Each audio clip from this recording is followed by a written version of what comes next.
உண்மையை சொல்லி நன்மையை செய்தால் உலகம் உன்னிடம் மயங்கும்.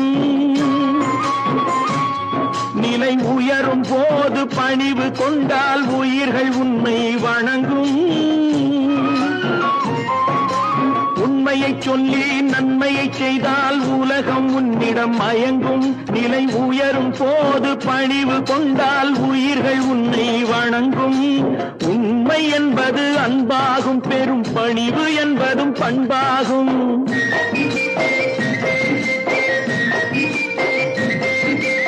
உண்மை என்பது அன்பாகும், பெரும் பணிவு என்பது பண்பாகும். இந்த 4 கட்டளை அறிந்த மனதில் எல்லா நன்மையும் உண்டாகும், எல்லா நன்மையும் உண்டாகும். 6 மனமே 6 அந்த ஆண்டவன் கட்டளை 6. 6 மனமே 6